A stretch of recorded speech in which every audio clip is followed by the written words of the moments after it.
Now, I want to show you how contrasting this world is actually. All right, last time I made a video and I told you, hey, somebody asked me, I'm 22 years old, I make 15,000 at the end of the month, and I want to marry. 22 making 15 G's, and they want to marry. And now on this video, guess what? Another one called me and told me, hey, you know what, Joseph, I make 95,000 Kenyan shillings at the end of the month. I'm 25, I'm single, I have no responsibilities, I have no kids, I have no wife, no black tax, nobody's asking me nothing from home. I'm just having my clean 95,000. Obviously, after the, what we call it, I can pay and what have you, all those kind of things. Now, what exactly is the best plan that I'm supposed to use? Or simply I'm asking, what's the best budget for me? That is exactly this video gonna talk about. And by the way, all these clients, they have the consent. They told me, hey, guess what? Share this information out there. And obviously, let us be anonymous. That's why I don't even mention names, all right? So the point is this, let's get into the business. Anyway, if you're first time watching this face, my name is Joseph. I talk about money, anything related to exactly that, all right? So if you don't want to miss any of my good videos in the future, like this one, making money, be it online, conventionally, saving, investments, and all those gigs, then do this. By the way, it doesn't cost you anything, only 1 second. And I bet you got that 1 second. Down below there is a small button written subscribe. Hit that magical button and like this video for free. Just like this video, and also comment down below more if you would like me to post more of these kind of videos. Right, let's get to the point, okay?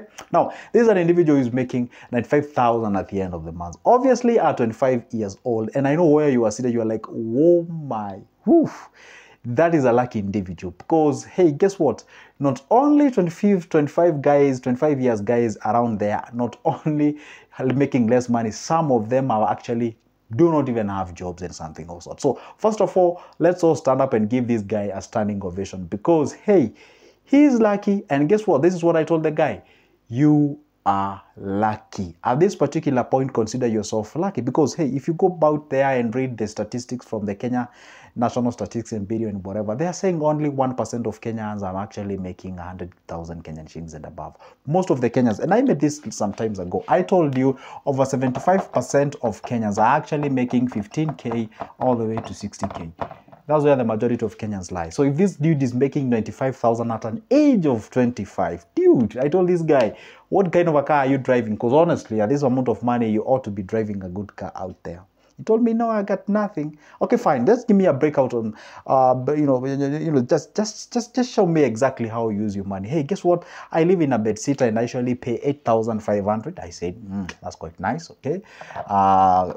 We say rent. The guy is paying 8,500 a month. All right. The other thing, hey, I ask him, what else do you do? I say like close to 6,000. Let's say food, he pays like 6,000 at the end of the month. All right. I say that's amazing. The other one is that, hey, I usually use like 25,000 for the purposes of entertainment and outing and what have you. So let's make it entertainment. The guy actually uses 25 G's at the end of the month for entertainment and what have you. Okay. Well, he obviously can see where the problem is now there. The other thing I asked him, how about the food and the clothing and what have you? I sort of like use like 10,000, close to 10,000 a month for purposes of my food, my clothing and whatever. So say clothing and other utilities, 10,000 at the end of the month. So anyway, that's not the point. The point is, how much do you manage to save? We can keep on, writing all this, whatever. But the point is, how much do you manage to save in a month? Okay, he told me like, hey, at around, let's say, 35,000, maybe sometimes 40. So you're like, if you're saving 35,000 out of 95,000, so it means that you're actually spending over 60,000 Kenyan shillings as a single individual. You don't pay any black tax, you don't got no any kids, you have no wives, you have no most of responsibilities. Do you have any debt? No, I have no debt. Do you have any service, like maybe a piece of land that you're servicing? No, I have nothing. And I said, it is okay. For how long have you been employed? They say, hey, this is my 7th month. Well, fine. So how much money do you have in your bank? Well, as we speak right now, I have around like 200,000 or 200, around there, 190 something to 200,000. That's what I have. Okay, fine. It's true anyway. You've been saving 30,000 or something of sort. But anyway, that's not the point. The point is this.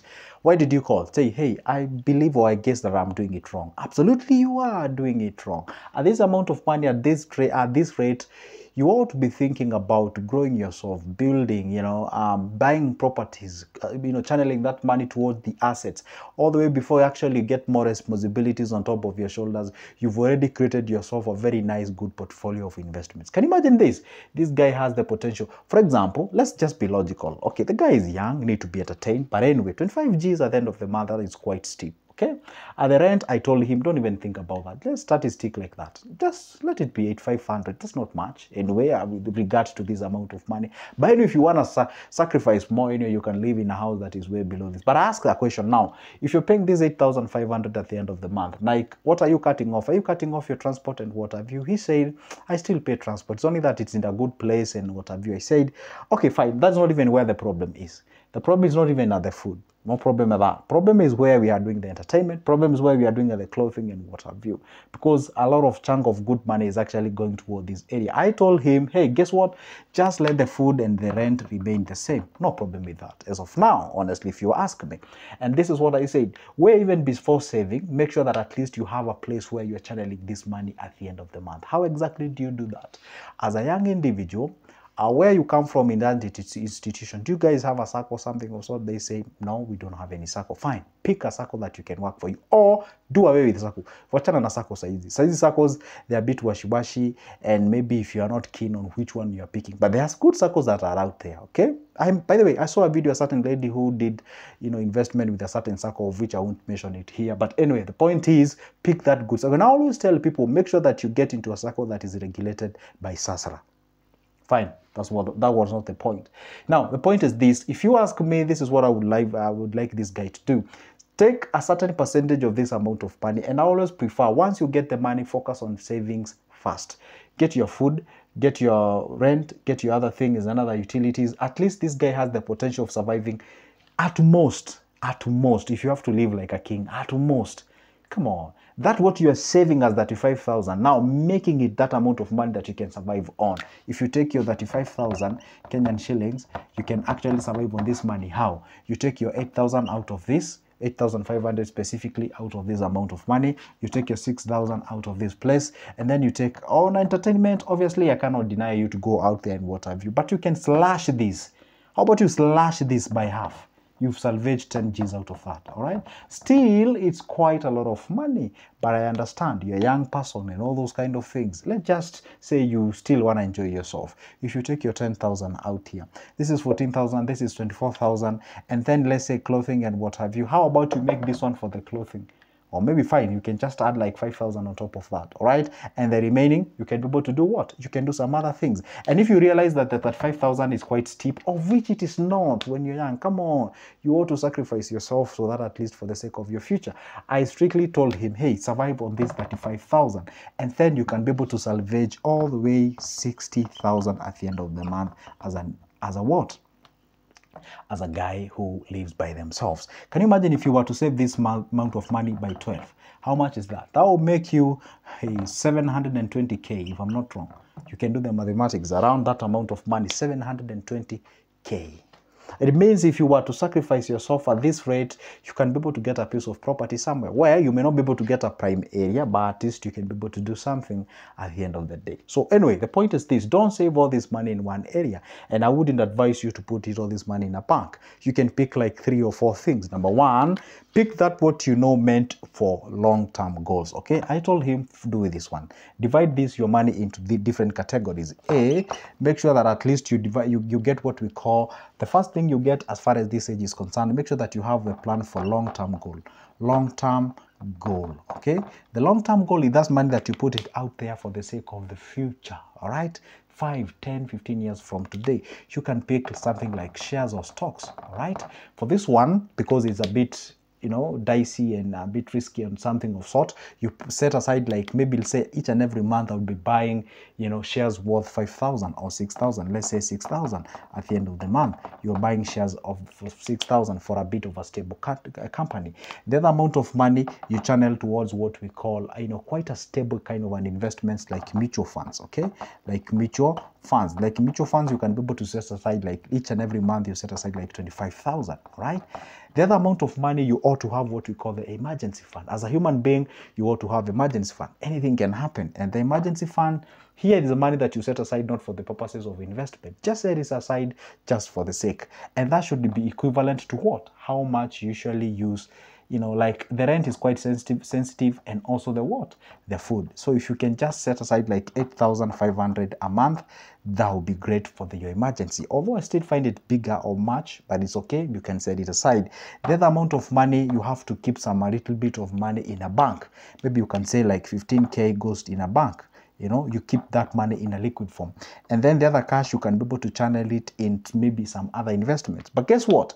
You can decide to go the bonds way or the bills way after, actually, because obviously with bonds require, or rather bills requires you to invest like 100 Gs, which you may not have. You can actually get this amount of money that you're channeling towards a money market fund, another bank account that you're having. You know, after some times you add them together and then you channel them towards what? The bills or the bonds. That's exactly how you do it. So you have a diversified portfolio of investment. But don't get yourself into like bonds that goes for a longer period of time. Get yourself like bills and what have you. So what exactly do you do? What I would advise you to do as of now is that once you get up, or the other option, you can be able to do what? You can be able to get a piece of property after some time, and then you can be able to acquire that property, because the property actually appreciates in price. Now guess what just happened? Property may not be able to do so, because I really don't for me, or for my case, I really don't entertain somebody servicing a piece of land using your salary, and a piece of land does not generate anything. I prefer maybe getting a bigger loan that can actually get you a bigger property, so that at least you can be able to grow yourself. With the 95,000, if you can be able to go to a bank and maybe let them give you like 3 million or 4 million, that good amount of money that you can have to buy you a piece of land and be able to build, so that at least you can be able to service that loan using that amount of money that you're generating from that property. And this is why you find most of the, allow me to say, like low income guys usually don't benefit from loans, because let's say you have 95,000 or maybe less than this, they give you a loan of $1 million bob. Maybe the only thing you can do is to buy a piece of property that is lying idle somewhere, believing that is appreciating in value, which is true actually. But if normally land here appreciates at a rate of 7 to 10%, so I would rather even take that money to a circle, which is giving me, or maybe let's say to a treasury bill or treasury bond, which is giving me 14 or 15%.